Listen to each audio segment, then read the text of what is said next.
Guys, today this video it's about about buying stereos, good stereos for a good cost, for a low price, for a good score. There's many stereos out there, guys, like I said, and some people they buy it like double the price in eBay and in other places online. So you can always get stereos, you know, out there. You can check flea market. You can go to garage sale. Go to Facebook Market. Download the apps. Offer up, and you can see what's going on with the stereos there, and you can deal with the seller, and you can meet him halfway and talk it out and make a deal, and you have a good stereo, and not paying shipping and handling. My own experience, guys, I've been doing this for years, and I've been doing good with getting stereos, scoring these vintage stereos, and I really spend less money, okay, down here, not up here, but down here. I've been collecting stereos from turntables, equalizers, receivers, amplifiers, speakers, and I pretty much appreciate what I do for myself and how I score my stereos. For the beginners out there, you can, if you don't have the money, you can save your money and buy it later on. Don't move too fast, don't get too excited, don't get it right away. Start for a $10 stereo, low class stereo receiver, and you can listen to your turntable and records, and in the future, while you're saving, you're enjoying listening to the records, and then later on, about 6 months or a year, you can buy your Marantz or Sansui, Pioneer, Lafayette, Aquaphase, Luxman, Technique, Sony. There's many stereos, receivers, amplifiers out there, but it's just on the right time. You gotta wait, and you gotta study, you gotta learn, you gotta Google, you gotta watch on YouTube, you gotta know what you're doing, you gotta study all this, the functions of all this receivers and amplifiers. You can't just buy it because you like the looks and the sound, or you gotta study everything what's going on with that receivers or amplifiers. My past years, guys, I started with a very cheap stereo receivers until I got into I reached the high end, the luxury, the Marantz, Sansui, Pioneer, and I have those. I mean, if you watch my previous videos, you see my stereos, different brands, and they are not top notch like high ends like Macintosh, but still, when you collect all those stereos, when you buy it from piece to piece, one by one, it collects. You collects. That's why they call it, you're a collector. You collect stereos, so it accumulates and it goes higher and higher in your place. And one day you will notice that your stereos are getting piled up, and you will see how many it is, like I did. I have stereos in my music room, in my garage, and there's some in the other room, and it's just too many stereos. And some of the really low end stereos, I ended up donating it in the flea market.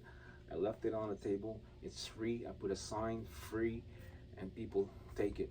So I have to clean my place because it's getting packed with stereos and other stuff like speakers. This is stereos, guys, and speakers are bulky. Speakers are tall, wide, big, thick, heavy, and it occupies space, and when you have that for a long time, you have too many. You would not notice it, but later on, about a year or two, it's getting many, you know.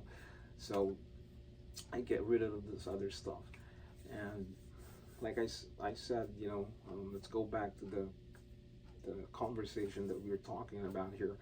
You have to learn and Google and watch on YouTube and study the stereos.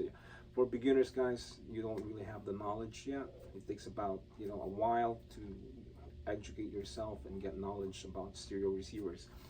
You can't just go out there and spend your money, a couple hundreds, and buy whatever you see, whatever you like. You have to know this is stereos. These are vintage. You have to know the watts. You have to know the sound. You have to know how many capacitors in there. You have to see what's inside of the stereos. You have to know the transformers. You have to know if it's heavy or light. The heavier, the better. You have to see the knobs.